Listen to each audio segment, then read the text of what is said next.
Hey, welcome everybody to this week's Chuck Chat. It's been a couple of weeks. I've had everything in the world on my plate, traveling, racing, and just dealing with the world that we're in right now, which is, keep waiting every week for it to get We want to say better. it's post-COVID, but it's still kind of wavering a little bit. The good news is I saw on TV today a little scroller at the bottom of the screen that said Pfizer rolled off the first vaccine on the production line today. Nice. And they said they will have 100 million doses by December, and that if the FDA approves them in November, they'll be ready to start giving vaccines in December. So Nice. Are you going to get it? I've already had COVID. I know, I was going to say it. that's why I'm kind of thinking I might through. need it. I'm not afraid of it. I Maybe. would get it. I hope everybody starts to get it and our world goes back to normal. Yeah.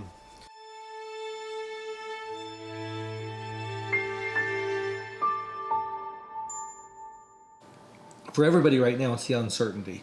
There's so much uncertainty out there with the vaccine, the election, all the politics involved in it, and that no matter what happens, it'll be nice next year, January, February, March, whenever it is, to get back to normal. And not to have to wear these freaking masks everywhere. It's terrible. No.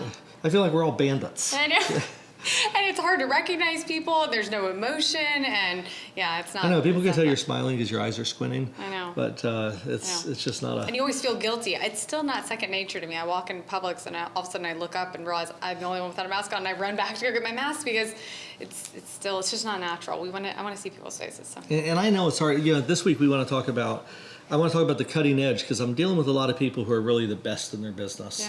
Yeah. And it feels weird because I really want to do this one that we're going to do today, but the other side of it, I'm still I talked about it a few weeks ago, trying to motivate myself because every day it's a different roadblock we're running into, and every time I run into a roadblock, I just figure out how to get through it, and like in the book my book comes out December 15th, I talk about things like that and how to.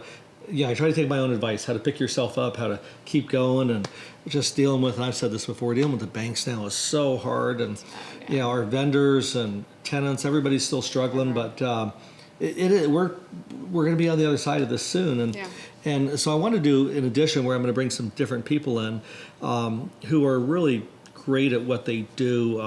For instance, last week I was interviewing Bob Moss to build our St. Regis Hotel. And I'm meeting with Cass tomorrow, and I was really impressed with Bob Moss. He has the largest condo, hotel, 5-star construction firm in the state of Florida. And he's an older guy. He's been in business 50 years. And I said, Bob, I said, how do you do all these great projects and do them so well? And you know what his answer is? What was it? Hire the best people. Just hire the best people, and we do that with consultants. Who do you think some of our best consultants are? Yeah, every day I say Kimley Horn is phenomenal, and the reason I say that is because the people we work with are just so phenomenal. I can call our Kimley Horn, Jennifer Stickler, I can call her, I can call Randy. Any day they will get it to me. They'll get a site plan revision. They're very efficient. They love what they do. They're passionate. They're determined. I think that's... Well, passion and they're committed, and that it makes a big difference because Jennifer, I can call her on a Saturday morning and say, Jennifer, sorry to bother you. I know it's a Saturday, but or Tuesday at 6 o'clock in the evening. Absolutely. And she's always responsive. She's always doing what she's supposed to, but she's committed to excellence. Right. She's committed to doing a great job. And when you surround yourself with companies like that, that's what I try to do with Unicorp. People always say, "How are you successful?" And just hard work, but being committed to doing the absolute best. And that's like now. It's hard to do your absolute best because you got weights around your feet right now. And there's obstacles. It's constantly, you said it perfect, you're pushing a square tire, isn't that what you said? Yeah, a square tire is like pushing a square tire. I feel like, But it gets there, but you have to put a lot more effort in. And we have a square wheel right now, not a round one. But a square wheel will still move forward. There's just a better way to do it. And the better way to do it is post-COVID. Right, when it gets around. it just, I look at the people, Hector, our entire company, the people we surround ourselves with, and everybody's committed to doing not a good job, doing a great job, doing an excellent job. Right. And in times like this, It makes a difference because we're Huge still difference. getting work done. Today, we had our groundbreaking on Portillo's, which is very exciting. I didn't even get to go to it because I've been so in the weeds. I know. But, we're making progress. We're getting there. And it's just so important that you give it your best, and even the worst of times, that you're absolutely, and I know you're doing that every day, just giving it your best. You're committed. You come in early, you work late, you do this, you try to set yourself apart. But you set a precedent for that. I think that's the difference. You said you're bringing in some guests. I think you see that with every single one of the people that you'll bring in. They're the ones setting that, standard for everyone working for them. So I look at the people at Kimley Horn, and I imagine they have great leadership too, just like we have here. Because we can't, once we start making excuses, especially with COVID where there's endless excuses, we let ourselves down. But you have held us to a higher standard, and so that's, it's been something that's made a big difference. And we're still pushing on that. And the excuses, I hate, well, why can't we get this done? COVID. It's like, it's terrible. I say if COVID was a person, I would shoot them and go to jail for it. I'd be happy to do that. For all of us. Yes, for everybody. And, for instance, one of the people we just hired is Power Design, a guy named Mitch. And I'm going to bring Mitch in because Mitch has built this fantastic organization. He's got, I don't want to give away too much of him, but 7,000 employees, largest electrician in the United States. And you go on his campus, he truly has a campus. I've seen pictures. And there's energy. It's awesome. And there's an energy that's just, when you say this guy has got his stuff together. I mean, you just go through and you go, he nailed it. He did it right. Yeah. And he's brought himself to a level of commitment that it's going to be right. It's going to be as good as it can be. Yeah. And it makes a difference. I toured with George and Jessica, his facility, and we just gave him a gigantic contract. Yes. And but I was so happy to give it to him because I know, I said, Mitch, I can count on this being right when you're done. He says, you 100% can count on that. And so when you deal with people with that level of confidence, and not only the confidence, but they're committed, and they've done the things to educate themselves. The one thing I always try to do with our company is learn. You're never, gosh, I've done this 22, 23 years. You've always got a book open on your desk somewhere marked. You're always learning. You're always Googling. And as a matter of fact, just this weekend I was in Nashville, and once again realizing the importance that we need to go look at other people's work. That they had this area called the Gulch, that they built this new apartment complex, retail stores, great shopping. It was jam packed. And, I started taking pictures immediately going, oh, that'll be cool. But trying to give myself more knowledge, and then knowing that we need to go to places like that to see what tenants are there. Absolutely. Because the trendy areas they want to go to. And there was this concept called Biscuit Love. You talk about doing it right. Biscuit Love has a 1 hour wait outside their door every day of the week. That's awesome. And so they're doing it right. They are. And I look at someone like that and I go, okay, I want to do business with them. Yeah, absolutely. Because they would be successful in one of our centers. Absolutely. What is the draw? Yeah. Exactly. We're constantly learning. And since the line was so big, we got Biscuit Love to go. Oh. And it was nice. Can you get like Uber Eats Biscuit Love? It was good. It was very, very good, and we need to put them in one of our centers. Yeah, absolutely. But it does. It impresses me to watch people who are the best, whether you're an athlete, mainly considering business people, though, what they're doing today. Well, Roger Kennedy, our contractor, a shout out to Roger. He always does a great job.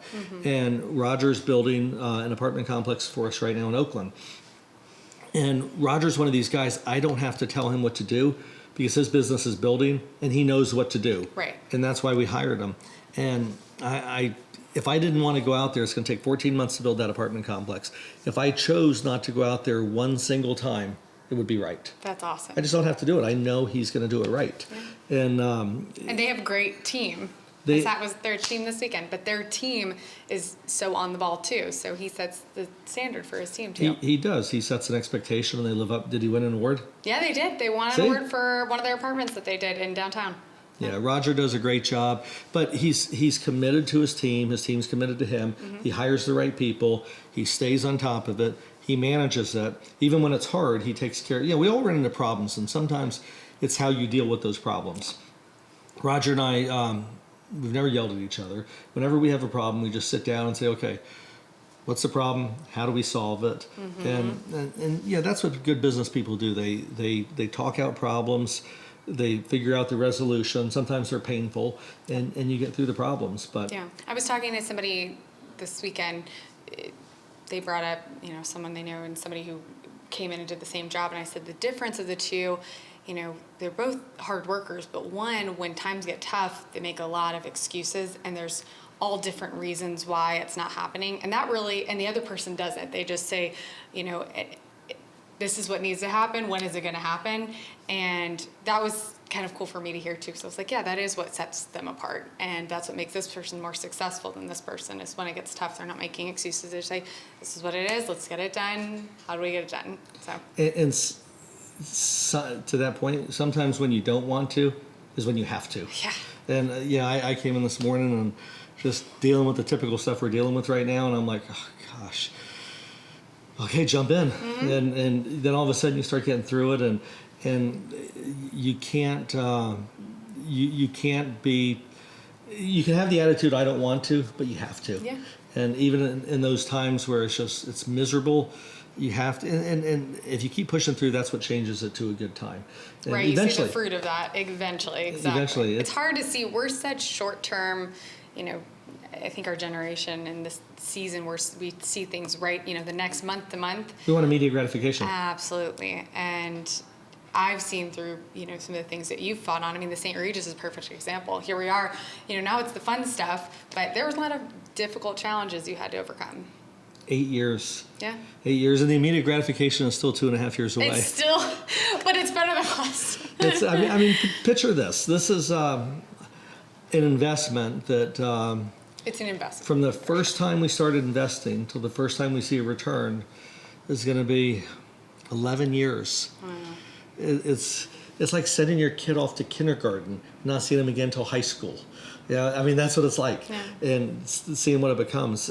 It is a long-term commitment. Mm-hmm. Those commitments are hard because you have to believe in yourself. Right. You have to believe in what you're doing and believe in yourself, because you're committing to something that you're expecting a return on. Right. And it's, you don't always get it, but hopefully you always do. Right. And it's hard. But like, once again, with the St. Regis, well, the St. Regis is an example. We sought out to figure out who was going to be the best. And, I think we've got best in class in hotel chains. Absolutely. And, now we're hiring Bob Moss, best in class contractor. And we hired the best architect, I think, in the country, and the best, you've met Christian, the best, what sets Christian apart? Interior designer. He's just... Oh my gosh. He is the definition of passion. He walks in and he starts explaining his vision, and you feel it because he feels it and he expresses it so well. But that is a perfect example of somebody who really is just so passionate about what they do and so determined to make sure that this vision comes to life. And he's very passionate about your project. He's very... and I think that's, you look at our engineers, you look at, our tenants, it's all, everyone's a little piece of the puzzle, and everybody has to do their part to the best of their ability to make a beautiful project. And you have to care about what you do. Christian, the girls love Christian because he's this Italian, good-looking guy, and he talks with a lot of accent, and he'll say, I will make it like a bird dancing like a ballerina on the sand. And you're like, okay, you got to Instead of just saying, it's a tan color. Yeah, he has a lot of passion.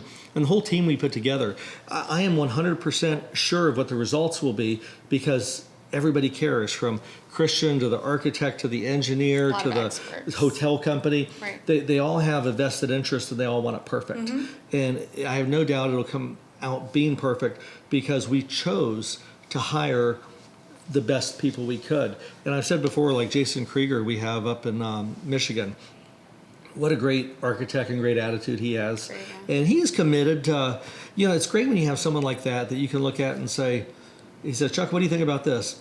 I like it, but you choose whatever you like, because it's good enough that you know. Trust them. Yeah, you're dealing with people who really, really know what they're doing. Absolutely. And it's not always as sexy as a St. Regis. It's, gosh, we're going down the path to do 2 Publix grocery stores right now. And, and they share the same passion. They want their, Publix, where shopping is a pleasure. They've mastered the grocery store business. And, I know we have a couple others around town, but Publix is the main player. Right. And they've done such a good job. So if you sit back and you go, what sets Publix apart?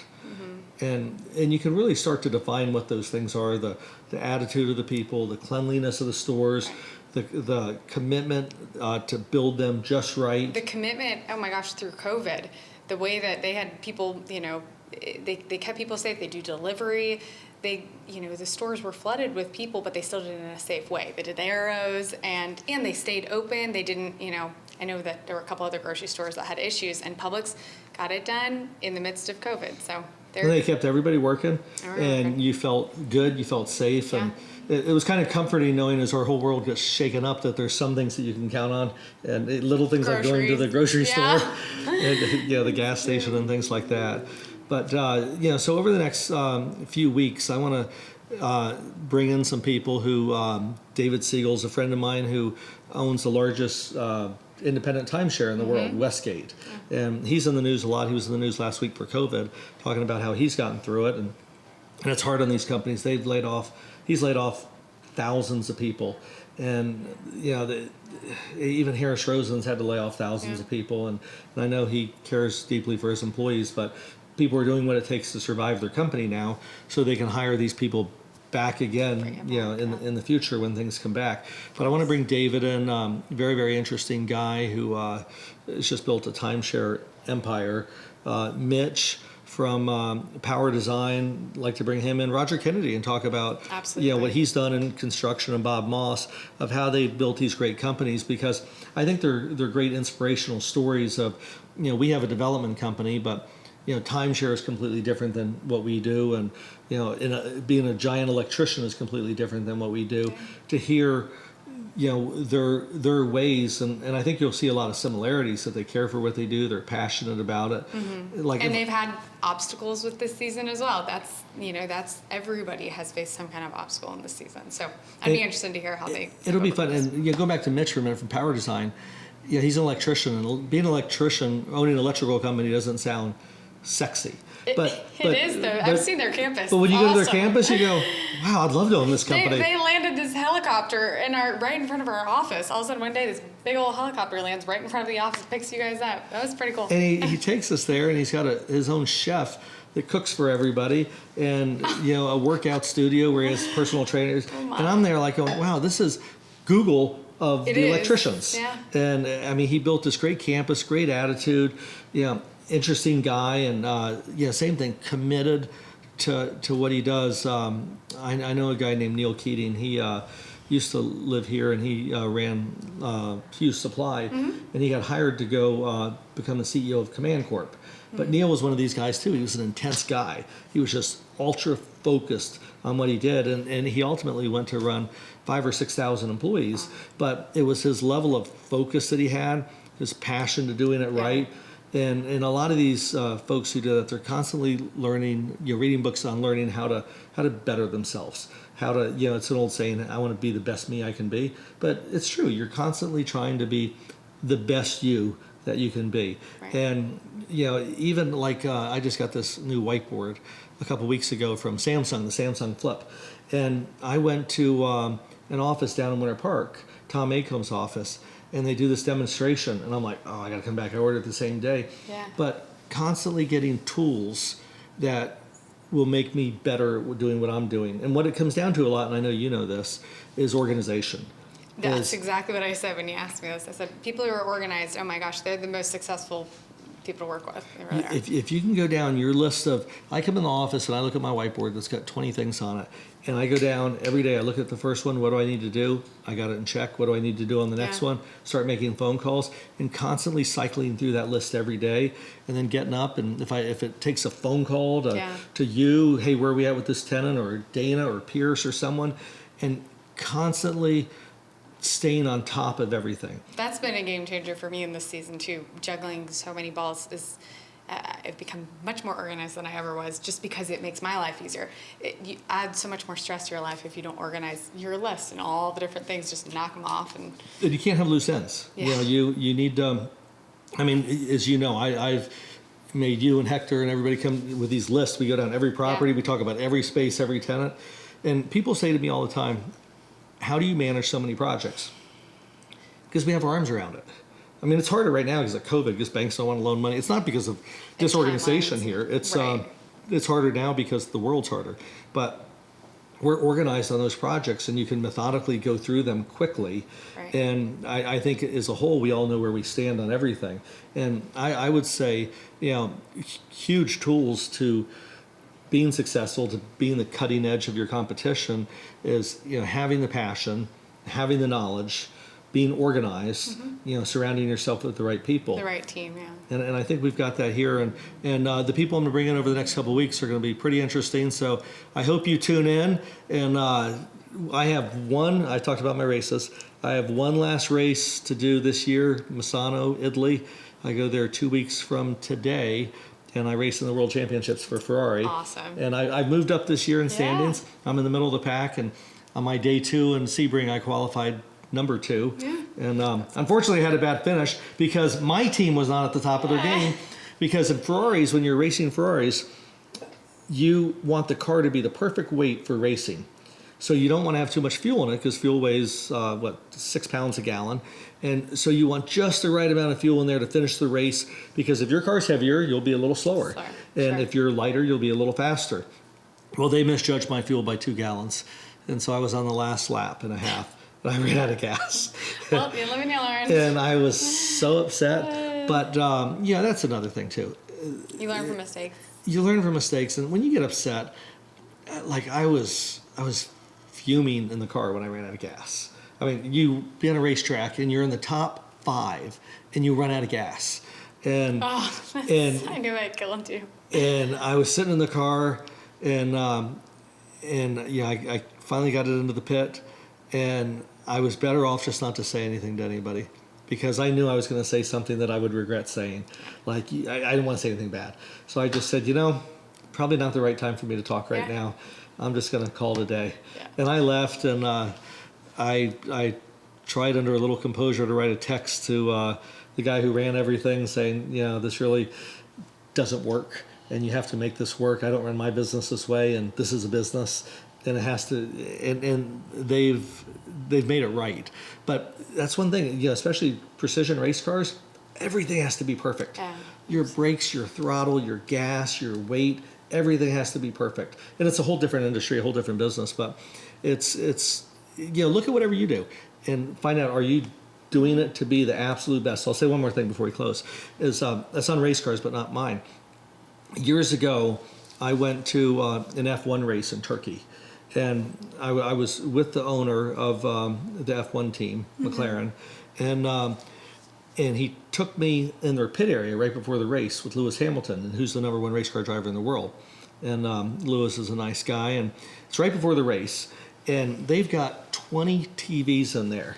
And I'm talking to Ron, who owns the team, and I said, Ron, what do you do with so many TVs? He said, we know every single thing on that car before the car ever goes out. Wow. He said, we can tell we're going to win the race before the car even gets on the track. Wow. Because we can tell if everything is performing perfectly. He said, if it's performing perfectly, we're going to win. Mm-hmm. And I took that back. I came back to the office, and I told my accounting team, I said, I want that level of perfection in our company. I said, I want to know every single thing about every one of our properties, and are they going perfectly? Mm-hmm. And if they're not, if we're having a problem with a tenant or this or that, I said, I want it at our fingertips that we'll always know. And it took years to be able to implement that. And now we're pretty close. We're not there. We're not perfect.